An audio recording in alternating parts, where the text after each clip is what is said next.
ប្រភពពីក្រុមហ៊ុនអចលនទ្រព្យដ៏ធំមួយបានធ្វើការវិយតម្លៃហាងឆេងដីធ្លីនៅតាមបណ្ដោយមហាវិថី60 ម៉ែត្របច្ចុប្បន្នតម្លៃទីផ្សារលក់បានចន្លោះពី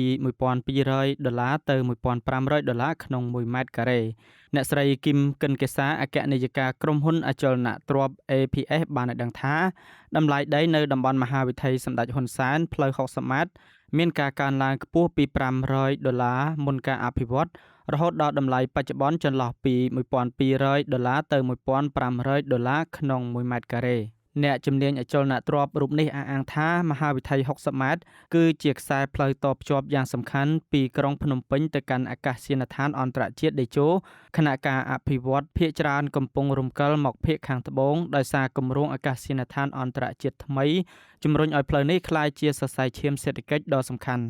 នៅលើមហាវិថីសម្ដេចហ៊ុនសែនក្រៅពីគម្រោងវិនិយោគអគារពាណិជ្ជកម្មក៏កំពុងក្លាយជាមជ្ឈមណ្ឌលទីផ្សាររថយន្តដ៏ធំដែលបច្ចុប្បន្នមានម៉ាកយីហោរថយន្តជាង20កំពុងបើកដំណើរការនិងត្រៀមបើកដំណើរការជាបន្តបន្ទាប់នៅតំបន់នេះលោកលីចុងហេងអគ្គនាយកគម្រោងមជ្ឈមណ្ឌលតាំងបង្ហាញរថយន្តអូតូស៊ីធីបានបញ្ជាក់ថាក្រុមហ៊ុនបានបោះទុនបង្កើតមជ្ឈមណ្ឌលតាំងបង្ហាញរថយន្តលើផ្ទៃដីរហូតដល់5ហិកតា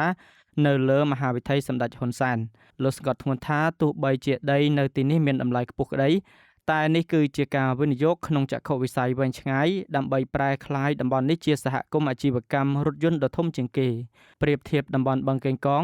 នៅតែជាគោលដៅដ៏មានសក្តានុពលដែលដីនៅតំបន់នោះមានតម្លៃចន្លោះពី$4,000ទៅ$5,000ក្នុង1ម៉ែត្រការ៉េអ្នកអភិវឌ្ឍអាចលក់ខុនដូនៅបឹងកេងកងបានក្នុងតម្លៃខ្ពស់ប៉ុន្តែសម្រាប់ផ្លូវ60ម៉ែត្រវិញការអភិវឌ្ឍអាចធ្វើទៅបានត្រឹមគម្រោងតម្លៃសមរម្យទៅមធ្យមដែលអាចលក់បានត្រឹមតម្លៃ$800ទៅ$1,000ក្នុង1ម៉ែត្រការ៉េប៉ុណ្ណោះយោងតាមការព្យាករណ៍របស់អ្នកជំនាញតម្លៃដីនៅតំបន់ផ្លូវ60ម៉ែត្រអាចនឹងរក្សាភាពនឹងន